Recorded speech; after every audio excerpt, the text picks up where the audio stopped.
بسم الله الرحمن الرحيم. هذا القرآن يوحدنا لطريق الخير يوجهنا، الله تعالى أنزله ورسول الله معلمنا. نماز جنازہ میں سورۃ الفاتحہ پڑھنا ضروری ہے یا نہیں؟ سوال ہے کہ عمرہ کرنے والا دوسروں کی طرف سے عمرہ کر سکتا ہے؟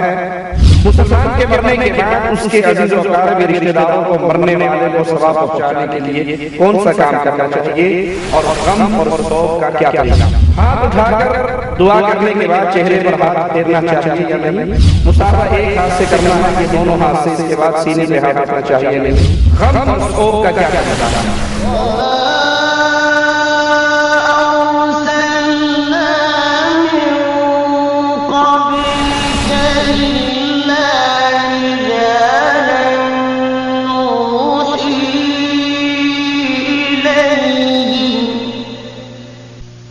فاسألوا أهل الذكر إن كنتم لا تعلمون. إن الحمد لله نحمده ونصلي على رسوله الكريم. أعوذ بالله من الشيطان الرجيم. بسم الله الرحمن الرحيم. قل هو الله أحد الله الصمد لم يلد ولم يولد ولم يكن له كفوا أحد. سائل کہتا ہے اگر آدمی غصے میں آ کر اپنی بیوی کو طلاق دے دے اور اگر وہ دوبارہ رکھنا چاہے تو کس طرح رجوع کرے؟ اکثر یہ سوال آتا ہے کہ میں نے غصے میں آ کر بیوی کو طلاق دی، تو طلاق ہمیشہ دی ہی غصے میں جاتی ہے، محبت کے اندر آ کر کوئی طلاق نہیں دیتا کہ مجھے آپ سے بڑا پیار ہے جاؤ میں آپ کو طلاق دے کر فارغ کرتا ہوں۔ اختلاف ہوتا ہے نقطہ نظر میں، غصہ آتا ہے اور انسان یہ قدم اٹھاتا ہے۔ انسان نے اپنی بیوی کو طلاق دی، اب وہ 3 حیض اس کی مدت ہے، عدت ہے، اس کے دوران اگر رجوع کر لے، اس کے قریب ہے، جسمانی تعلق کر لیتا ہے تب بھی رجوع ہو جائے گا، اور اگر دور ہے تو اس کو اطلاع دے دیتا ہے تو تب بھی وہ رجوع ہو جائے گا۔ یہ اگر اس نے پہلی دفعہ طلاق دی ہے تو رجوع کر سکتا ہے اس عدت کے دوران، اور اگر عدت گزر جاتی ہے اور وہ رجوع نہیں کرتا اور پھر عدت گزرنے کے بعد دوبارہ دونوں کا پروگرام اکٹھا ہونے کا بنتا ہے تو نئے سرے سے دوبارہ نکاح ہوگا۔ عدت گزر جائے تو نئے سرے سے نئے حق مہر کے ساتھ دوبارہ نکاح ہوگا۔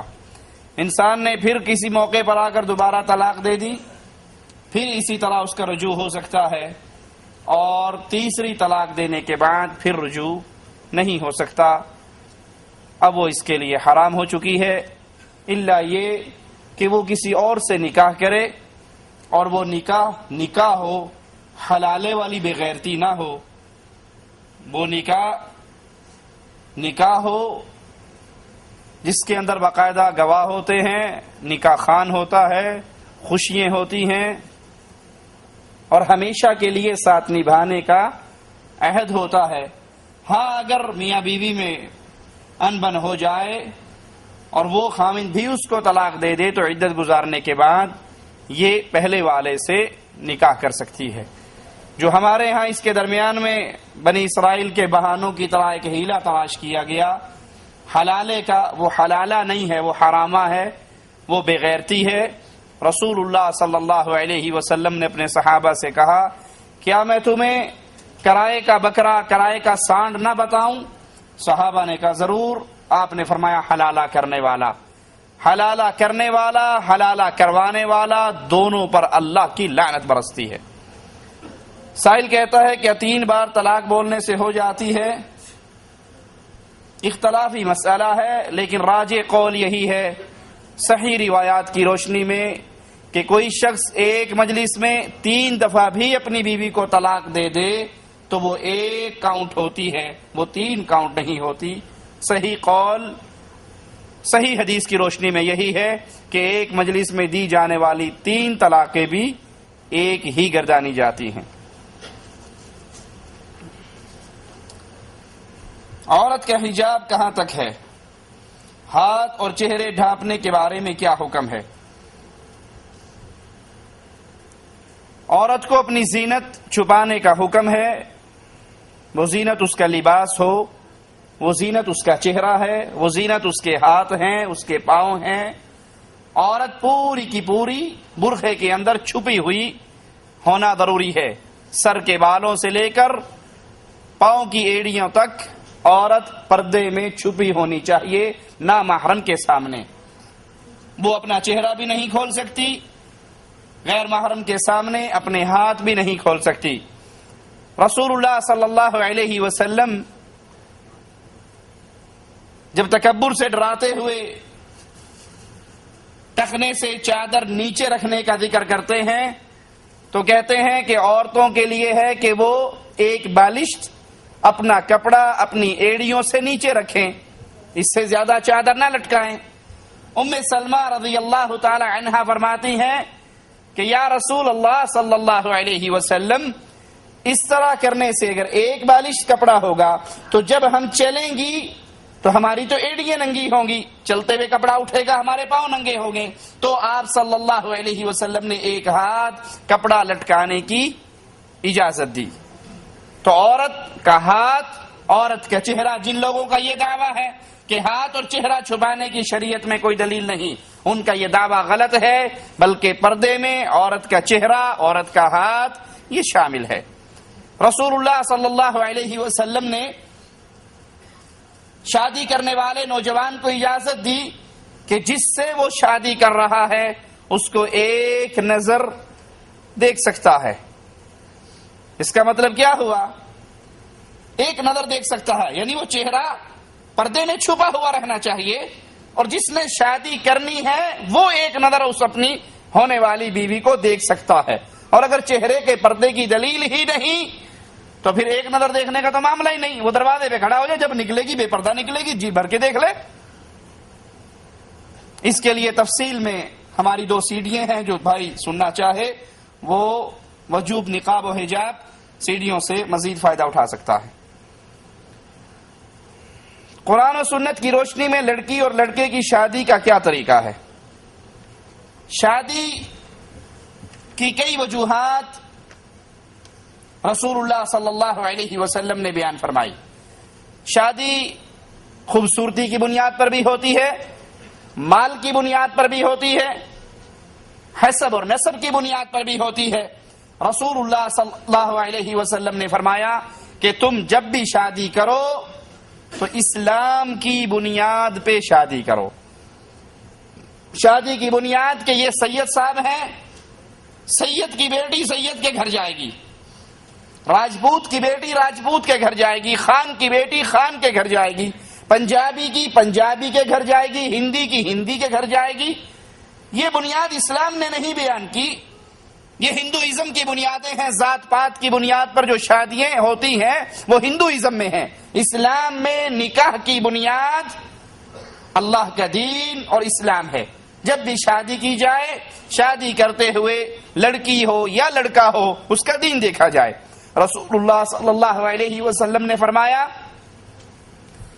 تمہارے پاس کوئی نکاح کے لیے آئے جس کا دین اور اخلاق، 2 چیزیں آپ کو پسند ہو تو اس رشتے کا انکار، اور اگر انکار کرتے ہو تو پھر ڈر جاؤ کہیں اللہ کی طرف سے تم کسی فتنے میں مبتلا نہ ہو جاؤ، او کما قال علیہ الصلوۃ والسلام۔ تو شادی کی بنیاد نہ ذات پات ہے، نہ برادری ازم ہے، نہ خوبصورتی، مال، حسب اور نسب ہے۔ شادی کی بنیاد صرف دین، ایمان، اسلام، توحید، یہ شادی کی بنیاد ہے۔ مجھے میرے دوست نے ایک تحفہ میں انگوٹھی دی جس میں عقیق لگا ہے، کیا میں اس کو پہن سکتا ہوں؟ انگوٹھی میں کوئی پتھر لگا ہوا ہو اور انسان بطور زینت پہننا چاہے تو کوئی حرج نہیں انشاءاللہ، لیکن اگر اس کا عقیدہ اس پتھر سے منسلک ہو کہ یہ پتھر پہننے سے بواسیر ختم ہو جاتی ہے، یہ پتھر پہننے سے بلڈ پریشر ختم ہو جاتا ہے، یہ انگوٹھی جو ہے یہ ہم نے بابا حجویری کے عورت سے لی تھی، یہ پہننے سے ہر طرح کی مصیبت ختم ہو جاتی ہے، تو پتھروں پہ اعتقاد رکھنے والا انسان مشرک ہے۔ پتھروں کا سردار حجر اسود ہے۔ امیر المؤمنین عمر ابن خطاب رضی اللہ عنہ وارضا اس حجر اسود کے سامنے آتے ہیں اور چومنے سے پہلے کہتے ہیں میں جانتا ہوں تو ایک پتھر ہے، نفع اور نقصان تیرے ہاتھ میں نہیں، چومتا کیوں ہوں؟ کیونکہ میں نے محمد رسول اللہ صلی اللہ علیہ وسلم کو تجھے چومتے ہوئے دیکھا۔ ستاروں میں عقیدے رکھنے والے، پتھروں میں عقیدے رکھنے والے یہ اہل ایمان نہیں ہے بلکہ یہ اہل شرک ہیں۔ کسی پتھر میں، کسی انگوٹھی میں، کسی کڑے میں، کسی چھلے میں، کسی دربار کی مٹی میں، کسی تعویذ میں، کسی منکے میں، کسی سپی میں کوئی صلاحیت اور کردار نہیں ہے۔ رسول اللہ صلی اللہ علیہ وسلم نے ایک صحابی کو دیکھا جس نے پیتل کا ایک چھلا پہنا ہوا۔ پوچھتے ہیں یہ کیا ہے؟ صحابی کہتے ہیں یا رسول اللہ صلی اللہ علیہ وسلم وہ ہے نا ایک بیماری ہے جس سے بچنے کے لیے میں نے یہ پہنا ہے۔ آپ نے فرمایا انزعها فإنها لا تزيدك إلا وهنا، اس پتھر کو اتار کر پھینک دو، یہ تمہاری بیماری میں بسبب شرک اضافہ کرے گا، کوئی کمی۔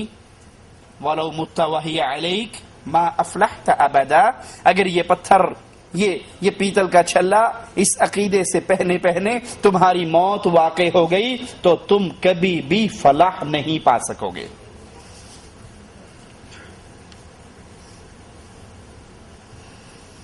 اہل حدیث، اہل سنت یا بریلوی کی تعلیم کیا نبی پاک نے دی؟ اگر نہیں تو ہم لوگ اس طرح کی تقسیم میں کیوں پڑے ہیں؟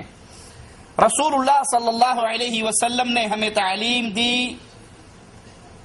ایک راستے پر چلنے کی، اور وہ راستہ صراط مستقیم، جس کی وضاحت خود رسول اللہ صلی اللہ علیہ وسلم نے فرمائی۔ اللہ کے نبی علیہ الصلوۃ والسلام فرماتے ہیں میری امت کی 73 فرقے ہوں گے، لمبی حدیث ہے، 72 جہنم میں جائیں گے اور ایک جنت میں جائے گا۔ وہ جنت میں جانے والا ایک کون ہے؟ اس کی وضاحت بھی خود رسول اللہ صلی اللہ علیہ وسلم نے فرمائی ما انا علیہ واصحابی الیوم، آج جس دین پر، جس راستے پر میں اور میرے صحابہ ہیں، یہ راستہ جنت میں جانے والوں کا راستہ ہے۔ تو رسول اللہ صلی اللہ علیہ وسلم نے اہل جنت کی تعلیم ہمیں دی، اور اہل جنت کون ہے؟ جو رسول اللہ صلی اللہ علیہ وسلم کے راستے پر اور آپ کے صحابہ کے راستے پر ہوں۔ جب تک مسلمانوں کے اندر گمراہ فرقے نہیں پیدا ہوئے، مسلمان کے نام سے بھی پہچانے جاتے، صحابہ کرام کے اندر انصار کا گروہ بھی، مہاجرین کے نام سے بھی، لیکن جب مسلمانوں میں اسلام کا نام لینے والے گمراہ فرقوں کا وجود شروع ہوا، شیعہ پیدا ہوئے اور گمراہ فرقے پیدا ہوئے، تو پھر تمیز کروانے کے لیے ضروری ہوا کہ بتایا جائے یہ مسلمان اہل سنت ہیں، یہ مسلمان اہل سنت ہیں جو رسول اللہ صلی اللہ علیہ وسلم کی احادیث، آپ کی سنت اور آپ کی شریعت پہ قائم ہیں، اور یہ وہ مسلمان ہیں جو اہل سنت سے خارج ہیں، گمراہ فرقے ہیں، کلمہ پڑھتے ہیں، نام اسلام کا لیتے ہیں، لیکن ان کے عقائد اللہ، اس کے رسول صلی اللہ علیہ وسلم کے بتائے ہوئے عقائد نہیں، بلکہ یہ عقائد ان سے مختلف ہیں۔ یہ تفریق کرنا ضروری ہوئی جب مسلمانوں کے اندر کلمہ گو گمراہ فرقے پیدا ہوئے، اور آج یہ گمراہ فرقے اتنی کثرت سے ہیں، نام اسلام کا ہے، نسبت اسلام کی طرف ہے، تو ان کے درمیان تمیز کرنے کے لیے یہ بتانا ضروری ہے یہ اہل سنت ہیں، یہ اہل بدعت ہیں، یہ اہل شرک ہیں، یہ اہل توحید ہیں۔ یہ تمیز کے لیے صفاتی نام رکھے، اور محدثین کے دور سے یہ نام چلتے آ رہے۔ احمد بن حنبل رحمہ اللہ اسی حدیث کی تشریح کرتے ہوئے کہتے ہیں کہ جو جنت میں جانے والا گروہ جس کی طرف نشان رسول اللہ صلی اللہ علیہ وسلم نے نشاندہی کی، اگر یہ اہل حدیث نہیں تو پھر میں نہیں جانتا کہ وہ جنت میں جانے والا گروہ کون سا ہے۔ تو یہ تعارف خود رسول اللہ صلی اللہ علیہ وسلم نے کروایا کہ جنت میں وہ جائے گا جس پر میں اور میرے صحابہ ہیں. اب اللہ کے نبی اور آپ کے صحابہ جس راستے پر تھے یہ اہل سنت اس راستے پر قائم ہیں, اہل حدیث اس راستے پر قائم ہیں. اہل سنت سنت والے, اہل حدیث حدیث والے. اللہ نے قرآن کو بھی حدیث کہا ہے, فَبِأَيِّ حَدِيثٍ بَعْدَهُ يُؤْمِنُونَ. محمد کریم صلی اللہ علیہ وسلم کے فرمان کو بھی حدیث کہا ہے. تو قرآن اور حدیث کو تھامنے والوں کو اہل سنت اور اہل حدیث کہا جاتا ہے. اس کے علاوہ جو باقی گروہ ہیں, جو باقی فرقے ہیں, جو قبر پرستی کی دعوت دیتے ہیں, جو شرک کی دعوت دیتے ہیں, وہ ان سے تمیز کرنے کے لیے, ان سے علیحدگی کے لیے ضروری ہے کہ ہم یہ وضاحت کریں کہ ہم وہ مسلمان ہیں جو قرآن اور حدیث کو تھامنے والے ہیں.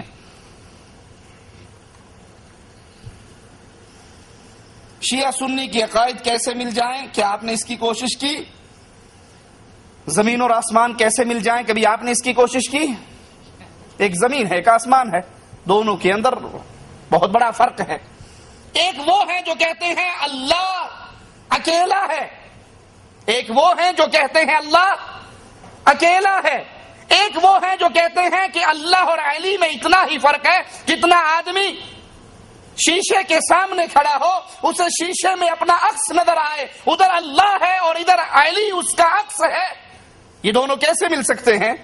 ادھر ایک ہے جو کہتے ہیں اللہ کی کتاب قرآن سچی اور آخری کتاب ہے, لا ریب فی, اس میں کوئی شک نہیں ہے, اور ادھر وہ ہیں جو کہتے ہیں یہ تبدیل شدہ کتاب ہے, اصل قرآن کے اندر تو 17,000 آیات ہیں. یہ کیسے مل سکتے ہیں؟ ادھر ایک ہے جو کہتے ہیں نبی کے صحابہ کائنات کی افضل ترین ہستی ہیں, اور ادھر ایک ہیں جو کہتے ہیں کہ نبی کی وفات کے بعد سوائے 3 کے نعوذ باللہ یا 4 کے یا ایک روایت میں 7 کے سارے کافر اور مرتد ہو گئے تھے. یہ کیسے مل سکتے ہیں؟ اہل سنت قرآن کو حقیقی مانتے ہیں, اہل سنت اللہ کو اکیلا مانتے ہیں, علی کو اللہ کا بندہ مانتے ہیں, علی کو اللہ کا عکس نہیں مانتے. اور جو اہل شرک ہیں, اہل توحید کبھی اہل شرک کے ساتھ مل نہیں سکتے اور اکٹھے نہیں ہو سکتے.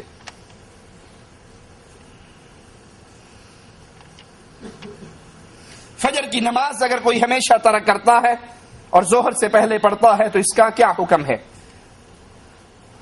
ابن باز رحمت اللہ علیہ سے ایک نوجوان نے یہی سوال کیا تھا کہ میں فجر کی نماز فجر کے وقت پہ نہیں پڑھتا, بلکہ میں ڈیوٹی ٹائم پر الارم لگا کر سوتا ہوں, اور جب میں نے ڈیوٹی کے لیے جانا ہوتا ہے تو اٹھ کر پہلے نماز پڑھ لیتا ہوں اور پھر میں اپنے نماز کے بعد ڈیوٹی پر چلا جاتا ہوں. میں نے جو اٹھنے کا ٹائم فکس کیا ہے وہ میری ڈیوٹی ٹائمنگ کے مطابق ہے. تو شیخ ابن باز رحمت اللہ علیہ نے کہا تھا کہ تم کافر ہو, مسلمان نہیں ہو.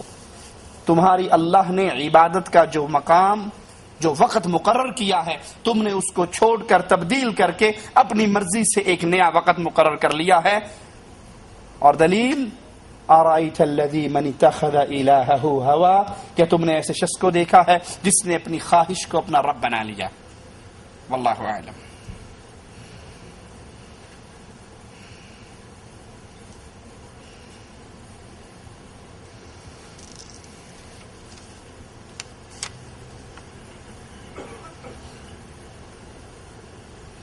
نفلی روزے میں اگر سحری نہیں کی تو کیا روزہ ہو سکتا ہے؟ جی روزہ ہو سکتا ہے. اور حدیث سے ثابت ہے پیر اور جمعرات کا روزہ نفلی اللہ کے رسول صلی اللہ علیہ وسلم نے رکھا, یہ حدیث سے ثابت ہے, رکھا جا سکتا ہے.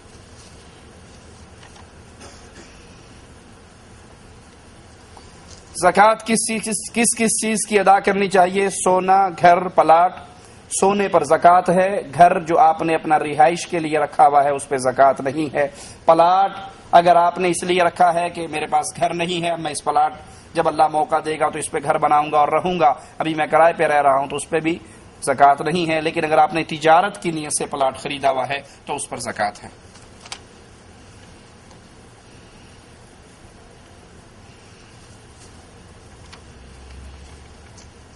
اگر کسی عورت کا خامن مر جائے تو اس کی بیوی اس کو غسل دے سکتی ہے؟ جی ہم نے پچھلے درس میں بیان کیا تھا, ابو بکر صدیق رضی اللہ عنہ وارضاہ نے اپنی بیوی سے کہا تھا اگر میں مر جاؤں تو مجھے تم غسل دینا، اور اپنے بیٹے عبد الرحمن سے کہا تھا کہ تم اس میں اپنی والدہ کی ساتھ دینا، ان کی مدد کرنا۔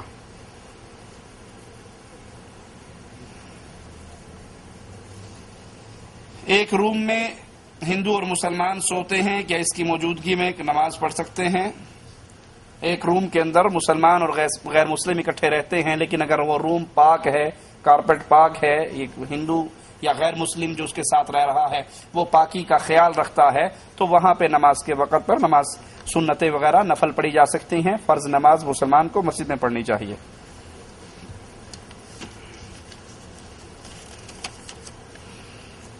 مزاروں پر جانا کیسا ہے قرآن و حدیث کی روشنی میں؟ دربار سازی، مزار سازی اسلام میں حرام ہے۔ پکی قبر بنانا حرام ہے، قبروں پہ قبے بنانا حرام ہے، قبروں پہ عرس لگانا حرام ہے، قبروں پہ میلے لگانا حرام ہے، قبروں پہ بیٹھنا حرام ہے، قبروں پہ لکھنا حرام ہے، چادریں چڑھانا حرام ہے۔ یہ عبادت ہے قبروں کی جو آج انڈیا، پاکستان، بلکہ اس سعودی عرب کو چھوڑ کر باقی دنیا کے تقریباً ہر ملکوں کے اندر ہی ان قبروں کو پوجا جا رہا ہے۔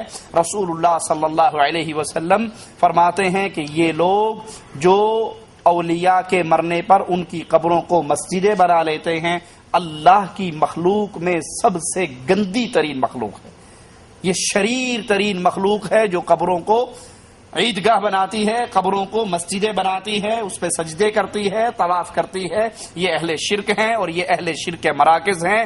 اللہ جب اہل توحید کو حکومت دیتا ہے، طاقت دیتا ہے، وہ اس دھرتی کو ان درباروں سے، پکی قبروں سے، مزاروں سے پاک کر دیتے ہیں۔ جیسے اللہ نے توفیق دی، محمد بن عبد الوہاب رحمۃ اللہ علیہ نے اس پاک سرزمین کو قبروں سے، درباروں سے، درگاہوں سے پاک کیا، اور پھر دوبارہ امام عبدالعزیز آل سعود رحمۃ اللہ علیہ نے اس دھرتی کو پاک کیا۔ تو مومن موحد جب اس کے ہاتھ میں طاقت آتی ہے تو وہ اس دھرتی کو قبر پرستی سے پاک کر دیتا ہے، کیونکہ قبر پرستی شرک کا بہت بڑا راستہ ہے۔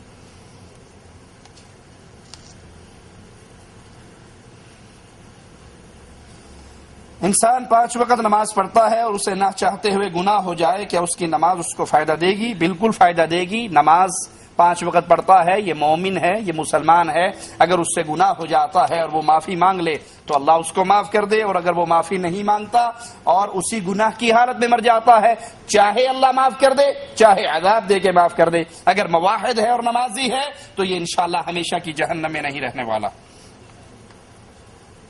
اگر کوئی اپنی مرضی سے شادی کرنا چاہتا ہو اور ماں باپ کہیں اور شادی کرنا چاہتے ہوں تو اس کا کیا حکم ہے؟ اگر اپنی مرضی سے شادی کرنے والی لڑکی ہے تو اللہ کے نبی صلی اللہ علیہ وسلم کا فرمان ہے کہ ولی کی اجازت کے بغیر نکاح نہیں۔ جہاں اللہ کے نبی نے ولی کی شرط لگائی، وہیں پر اللہ کے نبی صلی اللہ علیہ وسلم نے لڑکی کی رضامندی کی بھی شرط لگائی۔ ولی لڑکی کی اجازت کے بغیر اس کا نکاح، اسی طرح لڑکی ولی کی اجازت کے بغیر اپنا نکاح، الا یہ کہ لڑکی اپنے ولی کے خلاف مسلمانوں کی عدالت میں قاضی کے پاس جا کر ثبوت پیش کرے کہ میرا باپ یا میرا ولی میرے ساتھ مخلص نہیں ہے، مجھے بیچنا چاہتا ہے، یا جہاں پر یہ میری شادی کر رہا ہے مجھے وہ پسند نہیں ہے، وہ بوڑھا ہے، مجھے وہ منظور نہیں ہے، تو پھر جس کا کوئی ولی نہیں اس کا قاضی مسلمانوں کا ولی ہوتا ہے۔ اس کے علاوہ جو ہمارے انڈیا پاکستان کی آج کل عدالتوں میں کورٹ میرج اور لو میرج چلتی ہے، یہ بدکاری، بے حیائی اور زنا کاری کا اڈا ہے، ولی کی اجازت کے بغیر نکاح نہیں ہوتا۔ ہاں اگر نکاح کرنے والا لڑکا ہے تو لڑکے کو ولایت کی ضرورت نہیں، ماں باپ کو راضی کرے، ماں باپ کو سمجھائے، اور اگر وہ ماں باپ کی اجازت کے بغیر بھی شادی کرتا ہے تو شرعاً کوئی رکاوٹ، لیکن جو بزرگ اس کو سمجھاتے ہیں وہ اکثر ان کی بات ٹھیک ہوا کرتی ہے۔ ان کے تجربات سے فائدہ اٹھانا چاہیے اور ان کی رضامندی اور ان کی دعاؤں کے ساتھ اپنے اس نیک عمل کو پورا کرنا چاہیے۔ داڑھی کو کاٹنے کے بارے میں کیا حکم ہے؟ کیا ایک مشت کے بعد کاٹنا یا تراشنا ٹھیک ہے؟ داڑھی کو رسول اللہ صلی اللہ علیہ وسلم نے معاف کرنے کا حکم دیا ہے. داڑھیوں کو معاف کر دو، ان کو لٹکا دو، ان کو چھوڑ دو. وفروا اللحى وفروا ای کثروا، ان کو زیادہ کرو، ان کو کاٹنے کی اجازت نہیں ہے. ایک مشت ہو یا اس سے پہلے ہو یا اس کے بعد ہو، گال چھیلنے ہو یا نیچے سے خط کروانا ہو یا داڑھی کو کاٹنا ہو، داڑھی کو چھوڑ دیجئے، لٹکا دیجئے، اس کے حال پہ رہنے دیجئے.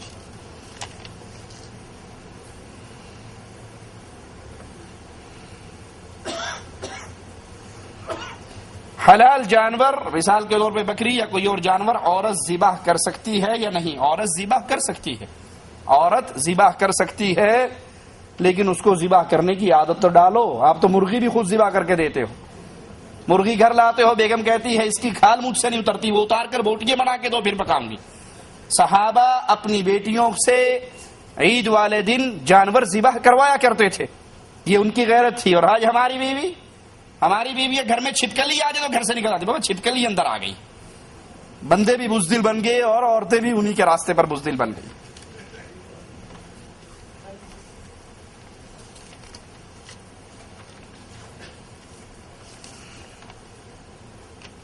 کیا بغیر تصریح کے حج کے لیے جانا جائز ہے؟ جیسے کچھ لوگ طائف سے ٹیکسی کے ذریعے جاتے ہیں یا کسی کو پیسے دے کر جاتے ہیں. مسلمان حکمران کی خلاف ورزی کا گناہ ایسے شخص کو ہوگا جو نظام کے خلاف حج کرنے کے لیے جاتا ہے.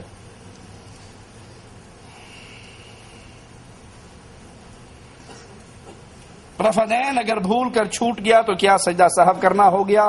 کیا یہ نماز کا رکن ہے؟ رفع دین کرنا نماز کا رکن نہیں ہے. سستی سے رہ گیا یا بھول کر رہ گیا تو انشاءاللہ کوئی حرج نہیں. رفع دین چھوڑنے میں جہاں حرج آتا ہے وہ سن لیجئے. ایک شخص کہتا ہے مجھے علم ہے کہ اللہ کے رسول صلی اللہ علیہ وسلم کی حدیث ہے، میں جانتا ہوں، صحیح حدیث ہے، صحیح بخاری میں ہے، صحیح مسلم میں ہے، میں نے پڑھی ہے، سب چیز کا مجھے علم ہے، لیکن میں یہ کیوں نہیں کرتا؟ اس لیے کہ جس مذہب، جس فرقے اور جس گروہ کے اندر میں ہوں، جس جماعت کے ساتھ میرا تعلق اور میرا رشتہ ہے، میرے مولوی صاحب نے اس کی اجازت نہیں دی، میرے پیر صاحب اس کی اجازت نہیں دیتے. حدیث ٹھیک ہے، قول رسول ٹھیک ہے، اللہ کے نبی صلی اللہ علیہ وسلم کی باتیں ٹھیک ہے، مجھے پتا ہے، لیکن چونکے چیکے چنانچے چونکے میں فلاں فلاں فلاں فلاں پیر صاحب کے پیچھے جاتا ہوں، فلاں فلاں فلاں فلاں حضرت کی بات مانتا ہوں، میں اس سنت پہ عمل نہیں کر سکتا. سنت رسول کا مجھے علم ہے، لیکن چونکہ جس جماعت میں ہوں وہ نہیں کرتے، تو اب یہ آدمی بد عقیدہ ہو چکا ہے، کیونکہ اس نے مقام محمد پر صلی اللہ علیہ وسلم غیر محمد کو بٹھا دیا ہے. اس نے اللہ کے نبی صلی اللہ علیہ وسلم کی حدیث پیر صاحب کی وجہ سے ٹھکرا دی ہے. اس سے بڑا ظالم کون ہوگا جو اللہ کے نبی صلی اللہ علیہ وسلم کی حدیث کو کسی مولوی کی وجہ سے ٹھوکر مار دے. ہاں کوئی بندہ مانتا ہے یہ سنت رسول ہے، وہ بھول جاتا ہے، سستی کی وجہ سے ہاتھ نہیں اٹھاتا، تو انشاءاللہ کوئی حرج نہیں. دوران نماز سر پہ ٹوپی رکھنا کیا سنت ہے؟ اگر ہے تو لوگ اسے کیوں ترک کر رہے ہیں؟ رسول اللہ صلی اللہ علیہ وسلم کا فرمان ہے جس کے کندھے ننگے ہوں اس کی نماز، بس بیٹا بیٹھ جاؤ بیٹھ جاؤ، جس کے کندھے ننگے ہوں ان کی نماز. حدیث سن لی آپ نے، جس کے کندھے ننگے ہوں اس کی نماز. کوئی ایک روایت صحیح ہمارے علم میں نہیں جس میں یہ ہو اللہ کے نبی نے فرمایا ہو جس کا سر ننگا ہو اس کی نماز نہیں. کندھا ننگا ہو تو نماز نہ ہونے کی دلیل حدیث میں موجود ہے، لیکن سر ننگا ہو اور نماز نہیں ہوتی، اس کی دلیل ہمارے علم میں کسی حدیث میں نہیں ہے. ہاں اللہ کے قرآن کا حکم ہے کہ جب تم مسجدوں میں آؤ خذوا زینتکم عند کل مسجد، تو مسجد میں آتے ہوئے زینت اختیار کرو، اچھا رومال، اچھا کپڑا، اچھی ٹوپی آپ کے پاس ہے، اس کو آپ سر پہ لیں تو کوئی حرج نہیں، ٹھیک ہے. لیکن اس مسئلے کو اتنا سخت کر دینا، اس میں اتنی شدت اختیار کرنا کہ اگر کسی کے سر پہ ٹوپی نہیں تو فوراً فتویٰ لگتا ہے بڑا گستاخ ہے بھائی، واپی بغیر ٹوپی نماز پڑھ رہے ہیں. اسی بغیر ٹوپی نماز پڑھنے والے کا منہ اگر دیکھو، ٹھیک ہے، تو وہ کلین شیو، ابھی حمام سے نکل کے بہترین سرخی پاؤڈر لگا کے نائی کے تیار ہو کر آیا ہے، کوئی نہیں کہے گا دیکھو یہ اللہ کے نبی کی سنت کو بھی شیو کر کے آیا, کسی کو دکھ نہیں ہوگا. لیکن سر پہ اگر ٹوپی نہیں ہوگی تو ہر کوئی کہے گا بڑا گستاخ ہے, بغیر ٹوپی کے نماز پڑھ رہا ہے, اور یہ بغیر داڑھی کے نماز پڑھ رہا ہے, وہ کوئی مسئلہ نہیں. ٹھیک ہے, تو یاد کر لیجئے یہ جو حیثیت ٹوپی کی بنا دی گئی ہے, اس کی شریعت میں کوئی حکم نہیں, کوئی اجازت نہیں, کوئی معاملہ نہیں. یہ بنی بنائی باتیں ہیں, میڈ ان انڈیا پاکستان مسئلہ. اس ٹوپی کی بنیاد پر مسلمانوں کو کارٹون بنا دیا جاتا ہے. آپ نے اکثر انڈیا پاکستان کی مسجدوں میں دیکھا ہوگا, دروازے کے ساتھ ہی ایک ٹوکری پڑی ہوتی ہے جس میں پلاسٹک کے چھکو رہتے ہیں. یہ چھکو ہماری پنجابی کا لفظ ہے. چھکو کہتے ہیں جو اونٹ کے منہ پہ چڑھایا جاتا ہے, کسی کو کاٹ نہ لے. کھجور کے تنکوں کا بنا ہوا, اس کا منہ بند کرنے کے لیے چڑھا دیتے ہیں نا. اب وہ اس طرح کے گول گول چھکو کہیں, اب چائنا کا چونکہ ترقی کا دور چل رہا ہے, چائنا نے پلاسٹک کی بنا کے مسلمانوں کو بھیج دی ہیں, تو کھجور والی ختم ہو رہی ہیں, پلاسٹک والی اس کی جگہ لے رہی. جو مسجد کے اندر بغیر ٹوپی کے نظر آتا ہے, ایک آدمی اٹھتا ٹوپی وہ پلاسٹک کی اٹھا کر چھکو اس کے سر پہ چڑھا دیتا اور کہتے ہیں یہ جو اس کے بغیر نماز پڑھے گا وہ گستاخ. اچھا بھائی, یہ جو کارٹون بنایا ہے آپ نے اس بیچارے کو, وہ کھجور کے تنکوں کا ہو یا پلاسٹک کا ہو, یہ صبح آفس جاتے ہوئے آپ یہ ٹوپی پہنو گے, بازار جاتے ہوئے یہ ٹوپی پہنو گے, شادی پہ جاتے ہوئے ٹوپی پہنو گے, کہیں اور جاتے ہوئے یہ کام کرو گے؟ نہیں کرو گے. تو کیا کارٹون صرف نماز کی حالت میں اس کو بنانا آپ نے, یہی وقت اس کے لیے رہ گیا؟ وہ کہتے نہیں جی آپ نہیں سمجھتے, ننگا سر ہو جانا بہت بڑی گستاخی ہے. اگر سر ننگا کرنا گستاخی ہے تو جب مسلمان عمرے اور حج کے لیے آتے ہیں سب کے سر ننگے ہوتے ہیں یا نہیں؟ اکثر کی ٹنڈ بھی ہوتی ہے اس طرح سے, تو یہ سارے گستاخ ہوتے ہیں نعوذ باللہ. یہ گستاخی آپ کے مولویوں نے بنائی ہے, قرآن و حدیث میں یہ گستاخی نہیں ہے. اچھا, جن کا یہ دعویٰ ہے کہ بغیر ٹوپی نماز پڑھنے والے, سر ننگا کرنے والے گستاخ ہیں, ان کے چہرے کی دوسری تصویر دیکھی جائے, دوسرا رخ دیکھا جائے, تو ایسے لوگ جن کے جسم پہ بالکل کپڑے نہیں ہوتے, ان کو کہتے ہیں یہ بڑیاں پہنچیاں سرکار نے, اے اولیاء اللہ نے, اے مجذوب نے, اے پہنچے نے, انہوں نے کچھ نہیں کہنا. انڈیا پاکستان کی سڑکوں کے کنارے پہ چل رہے ہوتے ہیں نا, لمبی لمبی مونچھیں, بڑے بڑے بال, نہ طہارت نہ استنجا نہ غسل, تو کیا کہتے ہیں بڑی پہنچی سرکار ہے, انہوں کچھ نہ کیا جائے. تو واقعی وہ پہنچی بھی سرکار ہے, بس آخری دھکے کی ضرورت ہے اور سیدھا اندر جائے گا. بھائی اگر پورا جسم ننگا کرنے سے ولایت مل جاتی ہے تو سر ننگا کرنے سے کو 25% تو ولایت اس کو بھی ملنی چاہیے نا. اس کو گستاخ کیوں کہتے ہیں؟ یہ سب ڈرامہ ہے جو لوگوں نے بنایا ہے. میں نے پہلا عمرہ کرنا ہے, میں پہلے اپنے نام سے کروں یا اپنے والدین کے نام سے؟ جو بندہ کسی کی طرف سے عمرہ یا حج کر رہا ہو اس کے لیے ضروری ہے کہ اس نے پہلے وہ حج اور عمرہ اپنی طرف سے کیا ہوا ہو, پھر وہ کسی اور کی طرف سے کر سکتا ہے. کوئی شخص جھوٹ بول کر بھیک مانگ رہا ہو, اس کی اصلیت ظاہر ہو جائے تو اس کو بھیک دینی چاہیے, مدد کرنی چاہیے؟ نہیں, ایسے شخص کی مدد نہیں کرنی چاہیے جو ظاہر کچھ اور کر رہا ہے اور حقیقت میں کچھ اور ہے. غیر مسلم مسلمان غیر مسلم کے ساتھ کھانا کھا سکتا ہے, اہل کتاب کے ساتھ کھانا کھایا جا سکتا ہے, اور اگر اہل کتاب کے علاوہ کوئی اور ہے اور کھانا کہیں مسلمانوں کا پکا ہوا آیا ہے تو ساتھ بیٹھ کر اس کے دل کی تسکین کے لیے, تالیف قلب کے لیے کہ آہستہ آہستہ میں اس کو اللہ کے دین کی بات پہنچاؤں گا, اس طرح اس کے ساتھ مجلس کی جائے تو انشاءاللہ کوئی حرج نہیں. نیت یہ ہو کہ اس کے ذریعے ہماری قربت ہوگی اور میں دین کی بات اور دین کی دعوت اس کو پہنچاؤں گا, بشرطی کہ کھانا کسی مسلمان کے ہاتھ کا ذبح ہو, مسلمان کا پکاوا ہو, اور کھانے والا پاکیزگی اور طہارت کا خیال رکھنے والا ہو.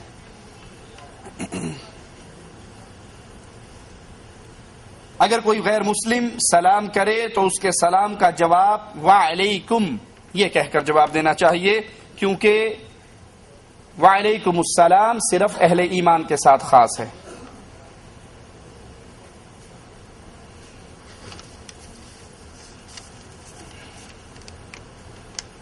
اسلام میں مرد کو طلاق دینے کا حق ہے, لیکن عورت کو کیوں نہیں؟ اور یہ بھی کہ عورت خلا کا مطالبہ کر سکتی ہے, اور خلا میں مرد اگر خلا کا انکار کر دیتا ہے تو اس صورت میں کیا ہے؟ طلاق دینے کا حق اللہ نے مرد کو دیا ہے, خرچہ مرد نے کیا ہوا ہوتا ہے. غصے پہ جلدی کنٹرول کرنے والا مرد ہے، عورت کمزور ہے، عقل میں بھی غصے میں بھی بڑی جلدی آتی ہے. اس لیے اللہ نے اللہ کی حکمتوں کو اللہ ہی جانتا ہے، یہ حق مرد کو دیا ہے. لیکن عورت کو مستقل باندھا نہیں ہے کہ وہ پابند ہے، بلکہ اس کے لیے بھی خلا کا راستہ کھولا ہوا ہے، اور وہ اس کے ذریعے اپنی قاضی کے پاس جا کر اپنا حق مہر واپس کر کے اپنے مرد سے آزادی حاصل کر سکتی ہے. جیسے ایک عورت رسول اللہ صلی اللہ علیہ وسلم کے پاس آئی اور آ کر کہنے لگی میں اپنے خامند میں کوئی دینی برائی نہیں نکالتی، بالکل ٹھیک ٹھاک مسلمان ہے، لیکن میرا نہیں جی چاہتا اس کے ساتھ رہنے کا، تو مجھے اس سے علیحدہ کروا دیجئے. آپ نے فرمایا جو اس نے باغ تجھے حق مہر دیا تھا کیا تو اس کو واپس کر دے گی؟ اس نے کہا میں اس کو کرنے کے لیے تیار ہوں. آپ نے حق مہر واپس دلوا دیا اور اس عورت کو آزاد کر دیا. شادی بیاہ پر تیل، مہندی، صحرا بندی، نیوندرا، یہ تمام made in India, made in Pakistan رسمیں ہیں. اس کا قرآن و حدیث سے کوئی تعلق نہیں ہے. مہندی، ابٹن،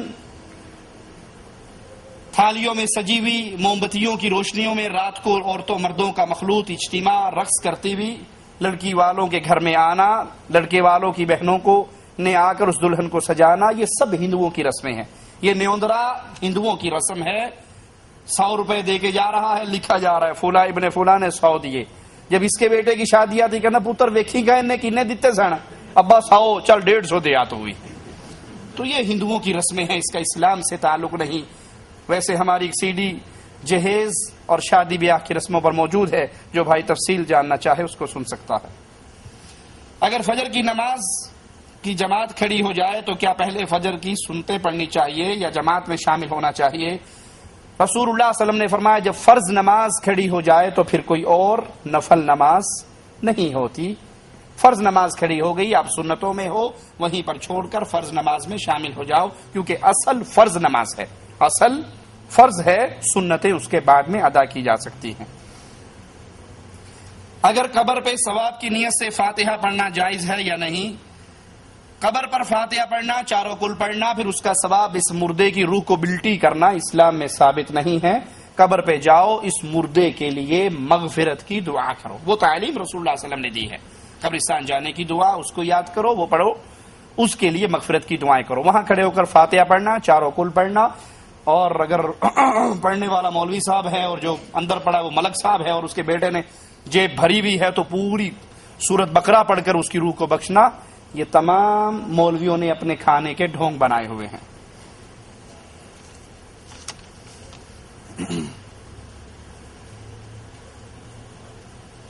جعلیات کی گاڑیوں سے آنے والے بھائیوں سے گزارش ہے کہ وہ بھائی کھانے کے ڈبے، پانی کے گلاس گاڑی میں پھینکتے ہیں تو وہ یہ حرکت نہ کریں.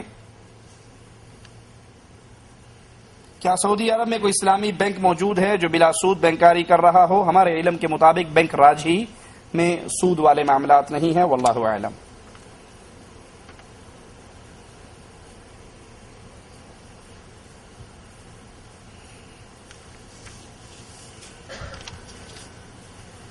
عقیقہ کب کرنا چاہیے؟ کیا 7 دن کے اندر کرنا چاہیے؟ نہیں، بلکہ 7ویں دن عقیقہ کرنا چاہیے. لڑکی اور لڑکی پر کتنے جانور ہیں؟ اگر لڑکا ہے تو اس کے لیے 2 جانور ہیں، اور اگر لڑکی ہے تو اس کے لیے 1 جانور، 1 مینڈھا یا بکرا اس کی طرف سے ذبح کیا جائے. کھانے والوں کو سلام کرنا کیسا ہے؟ جائز ہے یا نہیں؟ اگر سلام کرے تو جواب دینا واجب ہے. کوئی انسان کھانا کھا رہا ہو، دوسرا بندہ آ کر اس کو سلام کرے تو کوئی حرج نہیں، جواب دیا جا سکتا ہے، اس کا سلام سنا جا سکتا ہے. جو لوگ کہتے ہیں کھانے کے دوران سلام نہیں کرنا چاہیے، وہ بیچارے ڈرتے ہوں گے بھئی سلام کا جواب دیں گے تو ہمارے 2-4 لقمے کم ہو جائیں گے مقابلے میں جو کھا رہے ہیں، وگرنہ کوئی حرج نہیں. دوران نماز کوئی سلام کرے تو آپ کوئی اجازت ہے 2 انگلیوں سے اشارہ کر کے جواب دینے کا، زبان سے نہیں بولنا. تو کھانے میں کیوں جواب دینا منع ہے؟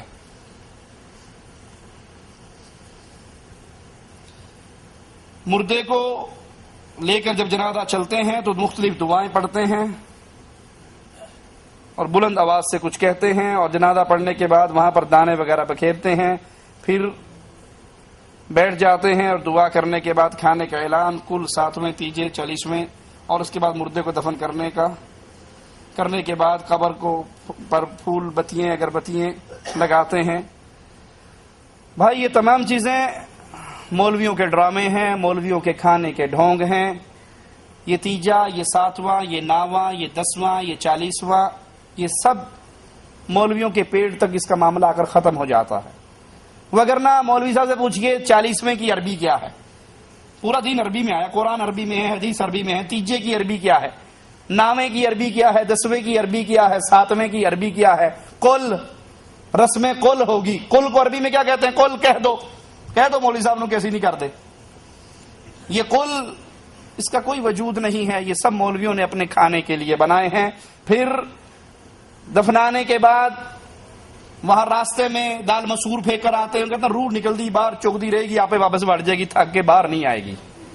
یہ سب جاہلوں والی رسمیں اور جاہلوں والی باتیں ہیں. قبر پہ کھڑے ہو کر اذان دینا، ٹھیک ہے، اور وہاں پر اگربتیاں اور پھول اور دیے جلانا، یہ تمام چیزیں قرآن و حدیث کے خلاف ہیں. بیوی بچوں کو چھوڑ کر کتنے دن دور رہا جا سکتا ہے؟ جتنے دن بیوی رہنے دے، جب وہ کہ واپس آ جب واپس ٹر جاؤ. حق مہر کی حقیقت کیا ہے؟ اس کی ادائیگی یا عمر میں کبھی کی جا سکتی ہے جبکہ خاوند کا مالی حالت ٹھیک نہ ہو. حق مہر شادی کی رات انسان کو جب نکاح کرتا ہے وہ حق مہر کے بدلے میں قبول کرتا ہے، اس کو اسی وقت ادا کر دینا چاہیے. اس کو اسی وقت ادا کر دینا چاہیے. جو اس نے نقد حق مہر طے کیا ہے وہ ادا کر دے. اور اگر اس نے ادھار حق مہر کیا ہے اور بیوی اس پر راضی ہے اور بعد میں اس کو معاف بھی کر دیتی ہے، کئی تے اوکھے سوکھے ہو کے آپے معاف کرا بھی لیندے نے، کر دیے معاف یا بھیجاں تیرے گھر، وہ کہندی بیبا میں نہ بھیج، میں تیرے کول ٹھیک ہے، جا تینوں معاف کیتا. تو اس میں زبردستی کرنا اس کا حق مارنے کے برابر ہے. اگر وہ خود معاف کر دے تو قسمت ہے آپ کی، وگرنہ دکھا دے کے معاف نہیں کرائی دا. جو آپ نے طے کیا ہے، جس بنیاد پہ شادی کی ہے، وہ اس کا حق مہر اس کو ادا کیجیے. تبلیغی جماعت کے ساتھ جانا کیسا ہے؟ یہ اہل حق ہیں یا نہیں؟ کسی بھی جماعت کو پہچاننا ہو تو ان کی کتابیں دیکھی جاتی ہیں. تبلیغی بھائیوں کی کتابیں فضائل اعمال، فضائل صدقات، شرک اور بدعات کی دعوت سے بھری ہوئی ہیں، لہذا ان کے ساتھ جانا بالکل جائز نہیں ہے جب تک یہ اپنی کتابوں سے شرکیہ واقعات اور عقائد کو نہ نکال دے. تفصیل کے لیے فضائل اعمال کی حقیقت ہماری CD ہے، جو بھائی چاہے اس کو دیکھ کر مزید تفصیل حاصل کر سکتا ہے. فضائل اعمال کو اگر کوئی اس لیے پڑھتا ہے کہ اس میں تو قرآن و حدیث ہی ہے تو اس کے لیے کیا حکم ہے، اس کو بتائیے. اس کے ساتھ ساتھ اس میں یہ عقیدہ بھی مولوی ذکریہ صاحب نے لکھا ہے، اے اللہ جو تو ہے وہ میں ہوں، جو میں ہوں وہ تو ہے، میں اور تو خود شرک در شرک ہے. یہ کاغذ، اس کاغذ کو پھاڑ دیا، یہ بھی کاغذ ہے، یہ بھی کاغذ ہے، یہ کاغذ اور کاغذ آپ اس میں ایک دوسرے کے شریک ہیں. جو بندہ یہ عقیدہ رکھے اے اللہ جو تو ہے وہ میں، جو میں ہوں وہ تو، یہ مشرک ہے، یہ اہل شرک کا عقیدہ ہے. لہذا ایک گلاس دودھ، اس کے اندر ایک قطرہ بھی پیشاب کا گر جائے تو کوئی اس کو پینے کے لیے تیار. اگر اس میں احادیث اور آیات لکھی ہیں لیکن ساتھ ساتھ شرکیہ واقعات اور شرکیہ عقائد بھی ہیں تو اس کو نہ پڑھا جا سکتا ہے، نہ اس پہ عمل کیا جا سکتا ہے. عمل کرنے کے لیے ہمارے پاس قرآن اور حدیث موجود ہے. میت کو دفن کرنے کے بعد قبر پہ اذان جائز ہے یا نہیں؟ اذان میں کیا کہتے ہو؟ حی علی الصلاۃ، جندے جندے پڑھی نہیں ہونتے پڑھ لا. بھائی مردے سے اذان میں خطاب ہی نہیں ہے، اذان میں تو زندوں سے بات ہو رہی ہے. حی علی الصلاۃ، حی علی الفلاح، وہ مر گیا ہے بیچارہ، اب اس کا دار العمل ختم ہو کر دار الحساب شروع ہو چکا ہے.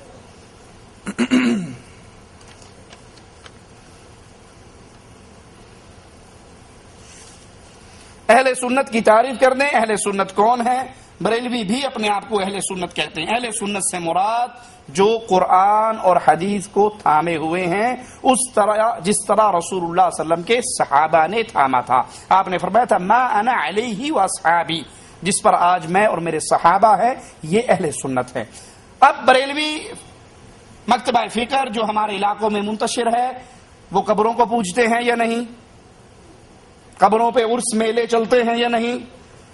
تو کیا صحابہ کرام نے نبی کی قبر پہ میلے لگائے، عرس لگائے، پکی کی، قبہ بنایا، طواف کیا، سجدے کیے، رکوع کیے، ذبح کیے؟ اگر کیے تو یہ اہل سنت ہے، اگر نہیں کیے تو یہ اہل شرک ہے. اہل سنت کمانڈا سکا روب پاندے ہو، سنتاں حضور دیاں ساری چھڈی جاندے ہو. یہ صرف نام کے اہل سنت ہیں، حقیقت میں یہ اہل شرک ہیں، یہ اہل بدعت ہیں جو غیر اللہ کی عبادت کی طرف دعوت دیتے ہیں۔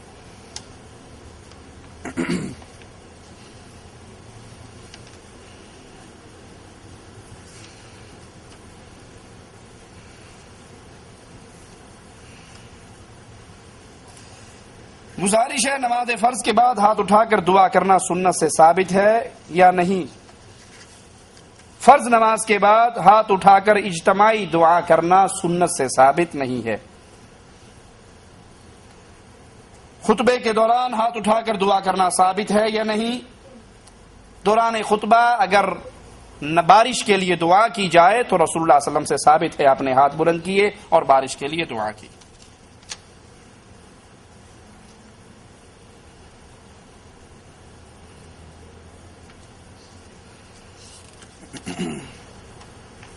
ہر نماز میں سورۃ فاتحہ پڑھنا لازم ہے یا نہیں؟ قرآن و حدیث کی روشنی میں بتائیے۔ رسول اللہ صلی اللہ علیہ وسلم نے فرمایا لا صلاۃ لمن لم یقرأ بفاتحۃ الکتاب، جو فاتحہ نہیں پڑھتا اس کی نماز نہیں ہوتی۔ جس کو نماز کہا جائے گا اس پہ فاتحہ پڑھنا ضروری ہے۔ سورۃ فاتحہ رکعت کا رکن ہے، رکن نہ ہو تو رکعت نہیں ہوتی۔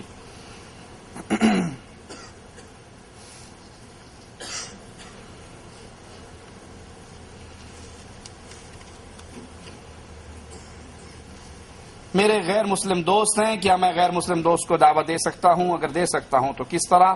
غیر مسلم دوست کے ساتھ اچھے اخلاق سے پیش آئیے، دنیاوی معاملات میں اس کی مدد کیجیے تاکہ آپ اس کے دل کو نرم کر سکیں، اپنی جگہ اس کے دل میں بنا سکیں، پھر اس کو اللہ کی توحید کی دعوت دیں، سب سے پہلے اسلام کی دعوت دیں، اور اس سے دوستی اسی بنیاد پہ کی جا سکتی ہے کہ میں اس کو لا الہ الا اللہ کی دعوت دوں گا۔ دین کی دعوت کو ہٹا کر کسی کافر سے مسلمان دوستی نہیں کر سکتا۔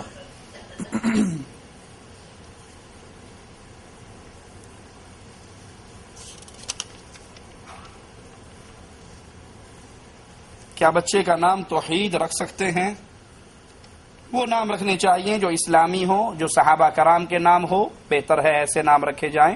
عبداللہ، عبد الرحمن، یہ نام اللہ کو بہت پسند ہے تو اس طرح کے نام رکھنے چاہیے۔ نماز کے بعد ذکر اذکار کے بعد ہاتھوں کا چہرے پر پھیرنا کیسا ہے؟ نماز کے بعد ذکر اذکار کیا جائے جو اللہ کے رسول صلی اللہ علیہ وسلم سے ثابت ہے، اور پھر ہاتھ اٹھا کر دعا کرنا اور پھر اس کو چہرے پر پھیرنا ہمارے علم میں رسول اللہ صلی اللہ علیہ وسلم سے ثابت ایسا کوئی عمل نہیں ہے۔ کسی بھائی کو کوئی حدیث یاد ہو تو ہمیں بھی بتا دیں۔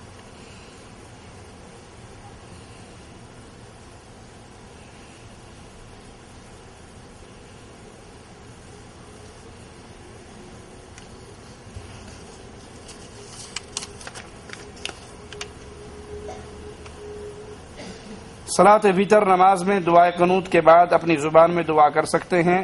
نماز کے دوران دعائیں عربی میں جو دعائیں ہیں قرآن میں موجود ہیں، احادیث میں موجود ہیں، وہی دعائیں کرنی چاہیے۔ اپنی زبان میں دوران نماز دعا نہیں کرنی چاہیے، واللہ اعلم۔ ایک شخص کا نکاح ہو جاتا ہے، وہ تھوڑے دن کے بعد وہ رزق کی تلاش کے لیے نکل پڑتا ہے، تو یہ کیا ٹھیک ہے؟ کوئی حرج نہیں۔ اگر انسان نکاح کے بعد، شادی کے بعد رزق کی تلاش کے لیے کسی اور ملک میں جاتا ہے، لیکن اس کو اپنی بیوی سے اجازت لینا ضروری ہے، اور جتنے عرصے کی وہ اجازت دے اتنا عرصہ رہنا چاہیے۔ حضرت عمر نے 4 مہینے کا قانون جاری کیا تھا کہ کوئی جہاد کے لیے بھی جائے تو وہ 4 مہینے کے بعد واپس اپنے گھر لوٹے۔ جو انسان داڑھی منڈواتا ہے وہ کتنا گناہ گار ہے؟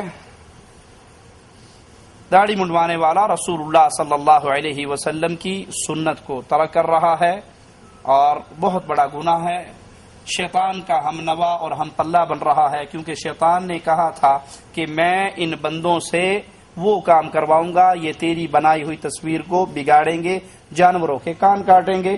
تو مالک نے کہا تھا میں نے اپنے بندوں کو بڑا خوبصورت پیدا کیا ہے، جو تیرے راستے پہ چلیں گے وہ کریں گے، جو میرے بندے ہوں گے وہ یہ کام۔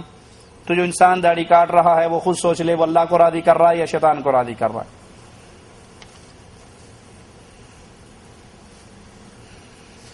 عام لوگوں کا یہ خیال ہے کہ اگر ایک مولوی کچھ کہتا ہے دوسرا کچھ کہتا ہے تو یہ مولوی اکٹھے کیوں نہیں ہو جاتے؟ اور بیٹھ کر ان مسئلوں کا حل کیوں نہیں نکال لیتے؟ اگر اکٹھے ہو جائیں گے تو ان کا پیٹ آپ بھرو گے کیا؟ یہ بیچارے لڑواتے ہی اس لیے کہ یہ لڑتے رہیں، ہماری دال روٹی چلتی رہے۔ لیکن یاد کر لیجئے قیامت کے دن یہ بہانہ میرے اور آپ کے کام نہیں آنے والا کہ ایک مولوی کچھ کہتا تھا، ایک مولوی کچھ کہتا تھا، اللہ ہم پریشان تھے، ہم کہاں جاتے۔ کیا خیال ہے سبزی بیچنے والے دو بندے کی دکان ہے، ایک کہتا 5 روپے کلو، ایک کہتا 4 روپے کلو۔ آپ دیکھ رہے ہو جو 4 روپے کلو والا ہے اس کے ٹماٹر گلے ہوئے ہیں، جو 5 والا ہے وہ ایک دم بہترین ٹماٹر ہے، تو وہاں جاتے ہو نہیں جاتے؟ کھوپڑی اپنی لڑاتے ہو، دماغ استعمال کرتے ہو، عقل استعمال کرتے ہو، تحقیق کرتے ہو۔ ٹماٹر کے لیے تو عقل استعمال ہو سکتی ہے، اللہ کے دین کے لیے عقل استعمال نہیں ہو سکتی۔ بھائی کتنی موٹی سی بات ہے کہ ایک شخص آپ کو قبر کی دعوت دے رہا ہے، آؤ پیر صاحب کی قبر پہ چلیں، سجدہ کریں، طواف کریں، نظر دیں، نیاز دیں، قبروں کو پوجیں، چومیں، یہ زندہ ہیں، یہ اولیاء اللہ ہیں، یہ بزرگ ہیں، یہ مشکل کشا حاجت روا ہے۔ دوسرا کہتا نہیں بھائی یہ مر گئے ہیں، یہ انسان تھے، مر گئے، قبر میں دفن ہو گئے، اگر یہ کچھ کرنے کے قابل ہوتے تو اپنا استنجا خود کرتے، غسل خود کرتے، کفن خود پہنتے، قبر میں خود اترتے، یہ مجبور محض ہے، آؤ قرآن پڑھ لو۔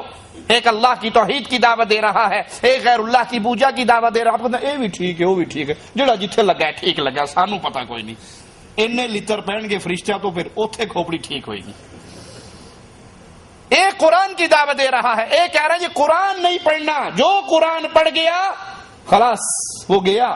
مولوی زکریا صاحب بھی کہتے ہیں قرآن پڑھنے سے پہلے 15 علوم پڑھنے پڑتے ہیں، نہ ایڈے اوکھے ہو یہ، نہ 15 پڑھیے، نہ قرآن سمجھیے کھیڑی مکھی۔ ایک آپ کو قرآن کی طرف بلا رہا ہے، ایک آپ کو پیر صاحب کی کتاب کی طرف بلا رہا ہے، ایک آپ کو اللہ کی عبادت کی طرف بلا رہا ہے، دوسرا آپ کو قبر کی عبادت کی طرف بلا رہا ہے۔ دونوں میں فرق نہیں ہے، اپنی عقل کو استعمال کیجئے، وگرنہ قیامت کے دن یہ بہانہ نہیں چلے گا یہ مولوی یہ کہتا تھا، یہ مولوی یہ کہتا تھا۔ مالک کا تجھے عقل دی تھی۔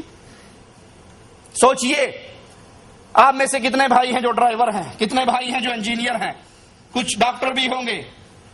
کیا خیال ہے ماں کے پیٹ سے نکلتے ہی ڈرائیور تھے، نکلتے ہی انجینئر تھے، نکلتے ہی ڈاکٹر تھے؟ نہیں، پیٹ پالنے کے لیے یہ سارے دھندے میں نے اور آپ نے کیے یا نہیں کیے؟ کیے۔ یہ 60 سالہ زندگی کو آرام دہ بنانے کے لیے تو ہمیں سب کچھ سمجھ آ جاتا ہے، لیکن اس زندگی کو جس میں کبھی موت نہیں آنی آرام دہ بنانے کے لیے ہماری عقل کام نہیں کرتی۔ یہ شیطان کا بہکاوا ہے جو ہمارے لوگوں کے درمیان وہ پھیلاتا ہے۔